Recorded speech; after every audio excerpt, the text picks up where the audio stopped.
Bismillahirrahmanirrahim. Assalamualaikum warahmatullahi wabarakatuh. Halo, kembali lagi bersama saya Deka, praktisi talent mapping dari Karawang. Pada kesempatan kali ini, saya akan kembali menjelaskan tentang talent mapping, tapi berbeda dengan video sebelumnya.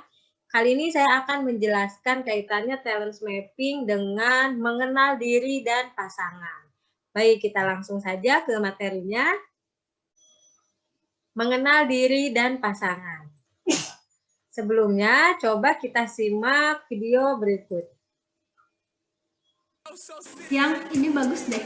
Artinya, aku pengen baju ini, beliin dong. Aku capek banget harus ngurusin rumah, anak. Artinya, aku capek ngerjain ini sendirian, tolong bantu, tolong dengarkan aku. Yang kamu kenapa? Nggak kenapa-napa. Artinya, aku lagi kenapa-kenapa, bujuk aku, rayu aku, biar aku nggak marah lagi. Artinya, aku lagi bete, aku lagi marah banget, jangan diemin aku, hibur aku dong. Aku nggak bete. Aku bete parah. Aku bilang nggak bete. Nah, ini bete level dewa. Nah, bagaimana videonya? Masih di rumah, masih seperti itu dengan pasangan? Masih sama-sama memberikan kode-kode misalnya? Atau memberikan, kita lihat videonya tadi seperti kita bilang kamus ya, kamus bahasa wanita gitu.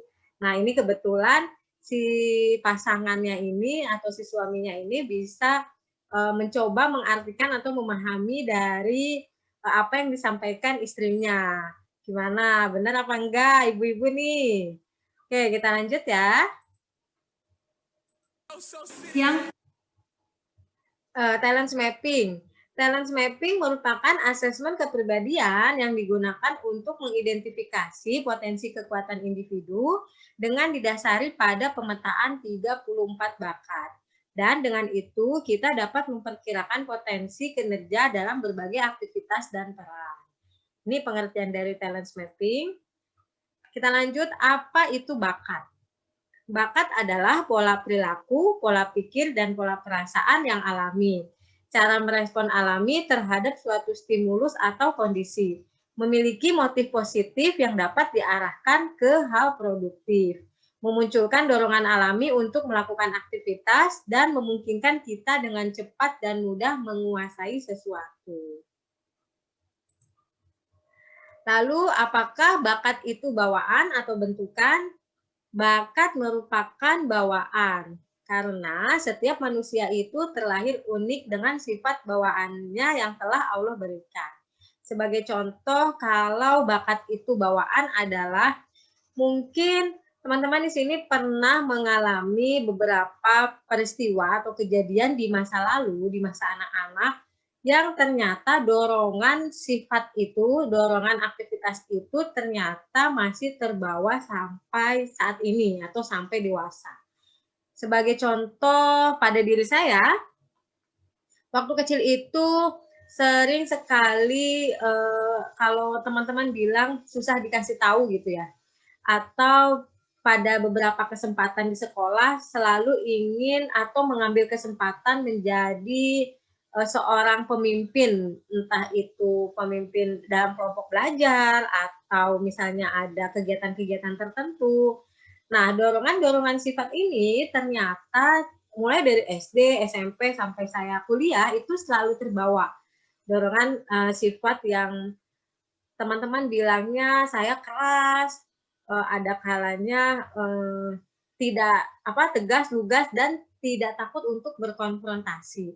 Nah, dorongan sifat seperti ini ternyata ada semenjak saya kecil, dan ini dalam talent mapping kita sebut sebagai dorongan bakat komen. Nah, itu contohnya kalau bakat itu bawaan, bukan hasil bentukan.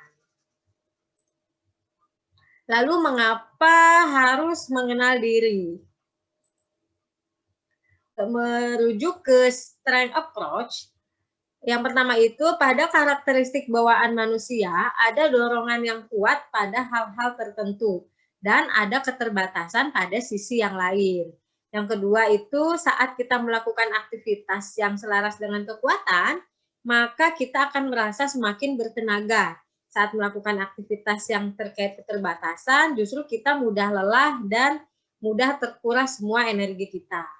Lalu mengembangkan diri pada sisi kekuatan akan menghasilkan proses pertumbuhan yang otentik dan unggul secara konsisten.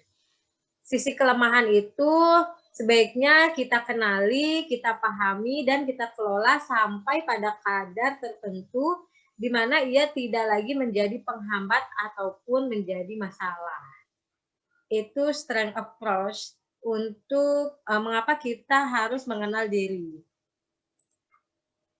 Nah, pada kesempatan ini, bagaimana cara kita mengenal diri dan pasangan, saya akan coba gali atau kupas tuntas yang ada pada Talent Mapping Assessment, yaitu urutan bakat. Nah, coba saya jelaskan dulu apa itu urutan bakat. Urutan bakat yang ada pada Talent Mapping ini mengukur tingkat dorongan dari 34 tema bakat. Hasilnya digambarkan dalam bentuk urutan bakat. Bakat urutan awal adalah bakat yang dorongannya kuat, menggambarkan pola perilaku paling spontan, selalu muncul sehari-hari, menggambarkan kebutuhan potensi seseorang. Bakat urutan akhir dorongannya lemah, jarang muncul, membutuhkan energi yang besar jika harus memunculkannya.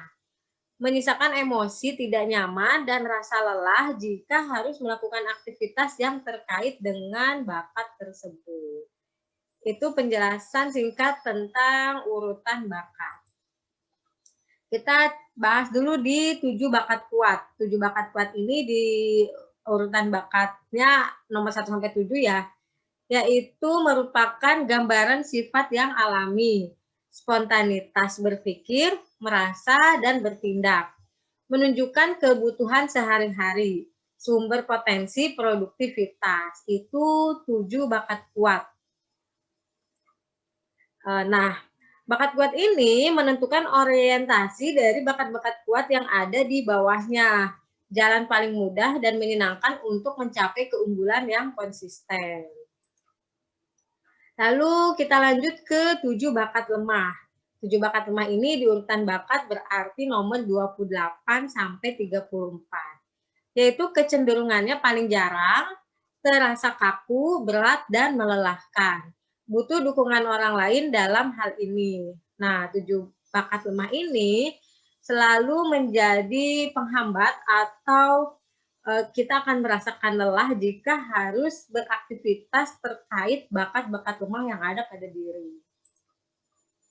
Nah, bakat lemah ini bakat yang paling disadari oleh seseorang karena sering menimbulkan hambatan. Karena sering menimbulkan hambatan, makanya biasanya paling diingat oleh orang-orang di 7 bakat lemah ini ya. Bakat yang paling tidak terasa karena memang sama sekali tidak ada dorongannya ke arah sana.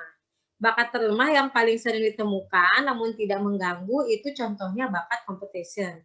Bakat competition ini kan bakat yang senang berkompetisi gitu ya. Jadi misalnya pun bakat competition ini lemah, biasanya tidak terlalu mengganggu untuk diri seseorang. Lalu ada lagi bakat terlemah yang biasanya dirasa sangat mengganggu, itu contohnya bakat self assurance dan bakat disiplin. Bakat self assurance ini kan tentang yakin atau percaya pada apa yang dia yakini. Nah, biasanya jika self assurance-nya lemah itu jika akan melakukan atau ada proyek-proyek tertentu, itu lama sekali eksekusinya.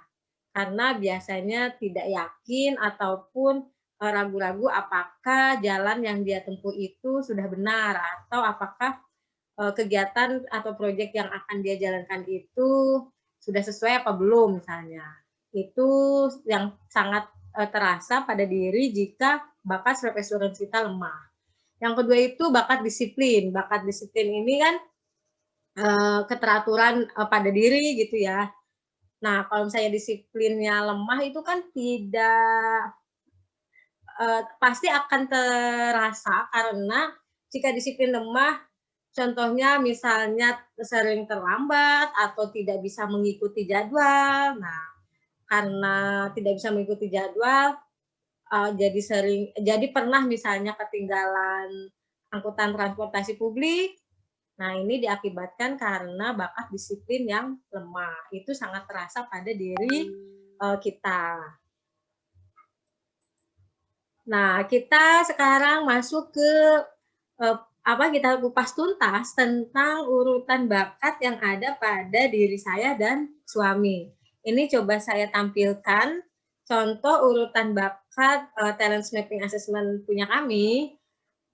Bisa kita lihat di 7 bakat kuat yang ada pada diri saya, itu ada beberapa bakat yang 7 bakat lemah di suami. Contohnya, seperti bakat komen saya di nomor 4, bakat suami komennya di 31.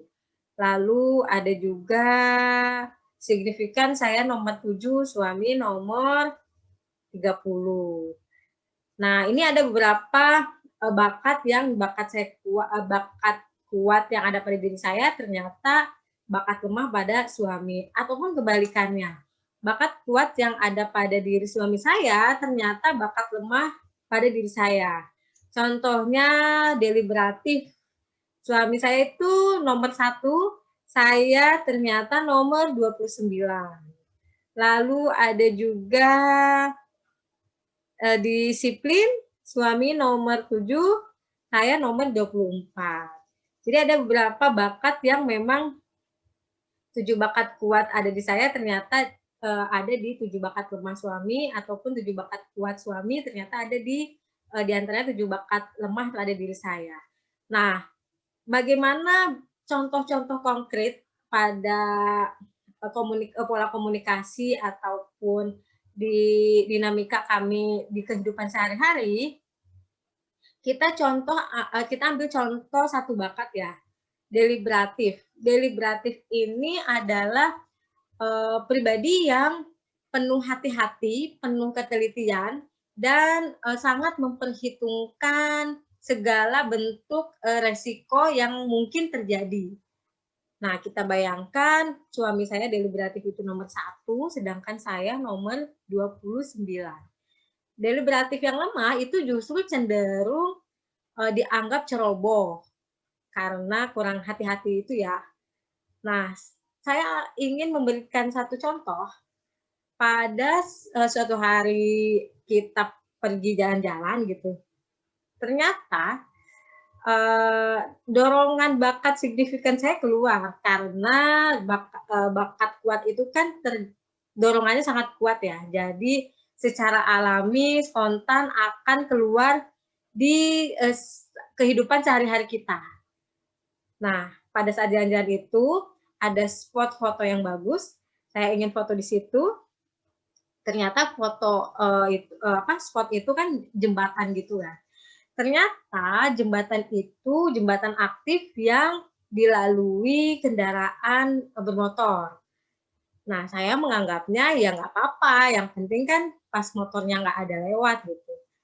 Tapi orang yang dengan bakat deliberatif kuat itu tidak bisa seperti itu. Karena dorongannya kuat, ingin memastikan semuanya baik-baik saja dan semuanya dalam kondisi aman dan selamat gitu ya.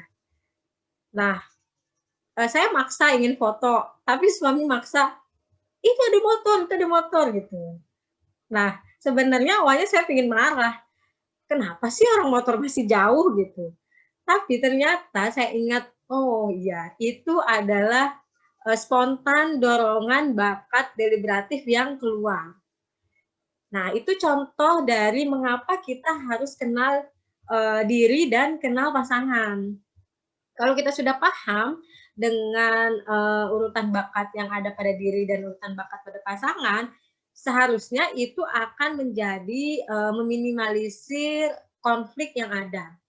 Dulu mungkin saya ya marah mungkin ya, karena kan komen saya di nomor 4, signifikan saya nomor 7, itu juga awalnya sempat pengen marah sih, tapi langsung diinget-inget, oh iya. Ternyata ini spontan keluar bakat deliberatifnya. Nah, itu salah satu bentuk contoh gimana kita harus mengenal diri dan pasangan. Kita lihat lagi mungkin di bakat komen saya ya. Tadi bakat kuat suami, sekarang kita bahas bakat kuat yang ada pada diri saya dan ternyata lemah di suami. Bakat komen saya ada di nomor 4 dan suami bakat komen itu ada di nomor 31.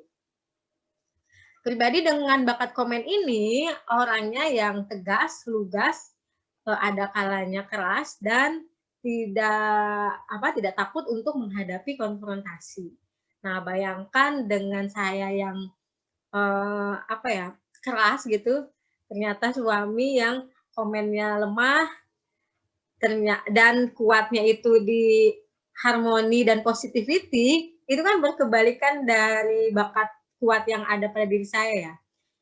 Mungkin dulu di awal-awal sering kita mengalami miscommunication ataupun konflik gitu ya. Saya yang suka gemes, yang tegas dong gitu ya. Kok mau aja sih sama temennya mungkin dalam tanda kutip dimanfaatin gitu. Pasti sayanya gemes sendiri. Sedangkan suami komennya lemah dan harmoni positivity-nya kuat, jadi dorongan untuk tegas, apalagi itu teman gitu ya, itu tuh dorongan untuk tegasnya itu tidak spontan keluar. Sedangkan saya yang komennya kuat, itu otomatis akan dengan cepat keluar bahwa, "Ayo lawan dong," gitu.